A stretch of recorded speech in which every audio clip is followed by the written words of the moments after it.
If we as scientists, creators, or anyone in between want to be more present in pushing the change that we need to learn how to engage people. How do we lead people towards a better future? Especially when not all of us feel like we're born leaders or like we have the skills to do so.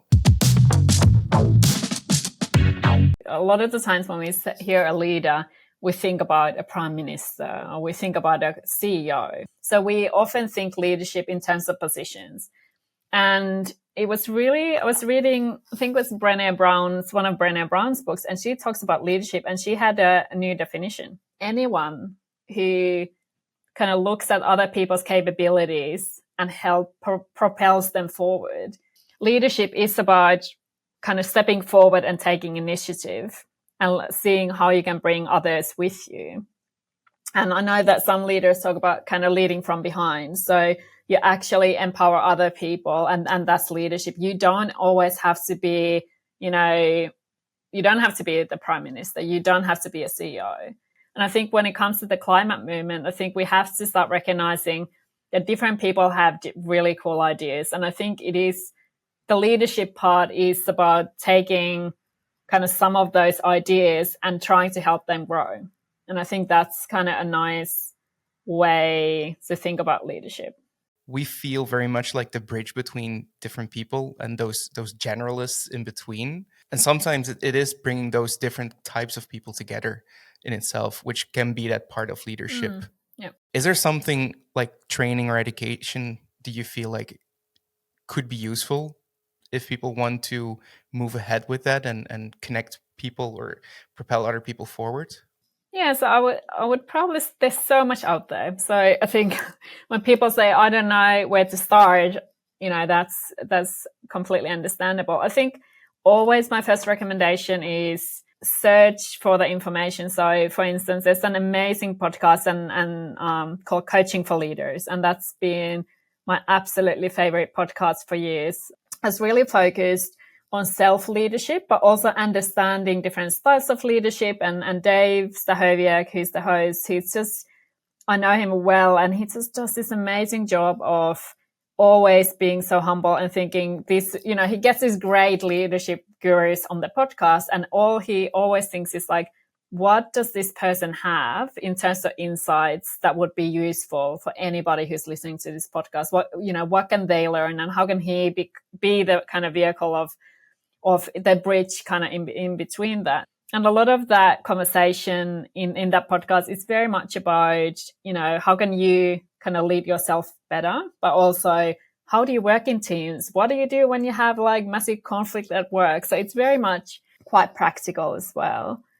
There's so many resources out there in terms of leadership. And one of the really cool books that I read early on was on why are so many incompetent men leaders, and that's challenging the leadership research and the view that we have about leaders, because we look at, a lot of people look at old white men and they go, wow, like that's a leader, because they are so confident, and a lot of them have charisma, but we don't always understand that doesn't always result in competence. So Thomas Zimmer, what's his name? Who wrote that book. So he basically says that a lot of women actually have a lot of the traits that are really seen in more inclusive leadership, leadership styles that actually lift other people. That's not to say that every single woman is like a better leader than a man, but it's just saying, like, trying to understand the different modes of leadership, but then also challenging some of those assumptions that we have, that it's not always confidence and charisma and being loud. Like, there are those leaders out there. And I think he was kind of explaining that from psychology perspective, that's probably what happened in the tribes when we lived in tribes, like there was the strong man making decisions. And then that's what we still think. We are like, oh, like he must be a good leader. But we've seen, in recent years, many of these types of leaders who turn out to be, not so great. Where do these indigenous or local communities fit into this part? Because I feel like they have a very important voice that's not always coming through on a global scale.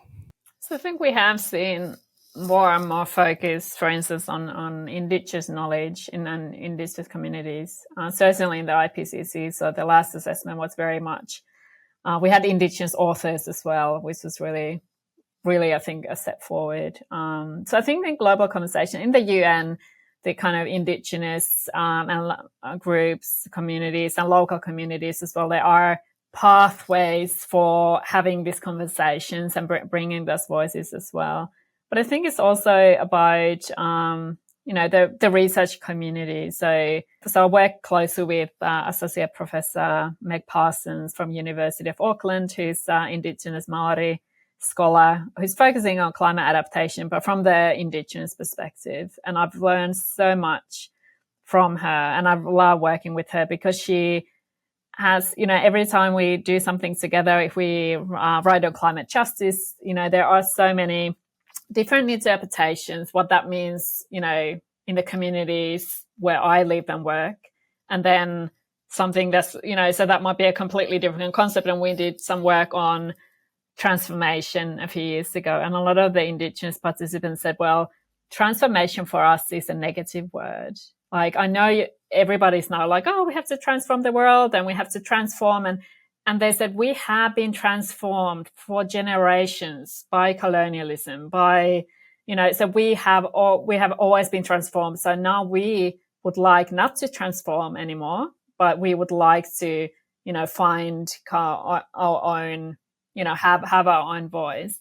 So I think it's also about, learning to respect the different views and knowing that a lot of the terms that we use might not fit, or they might trigger a different type of imagination for somebody else than what we actually intend to. And I do see that in global conversations where especially using images sometimes triggers a lot of resistance, and they go, well, that's not the future for people in developing countries. But then the conversation, I feel like, needs to be, well, what are the common shared elements of humanity that we would like to see? And I think a lot of the conversations around resilient, affordable, accessible health services, clean water, clean environment, human and well-being of nature. I think there are these kind of common goals and common aspirations that we can have.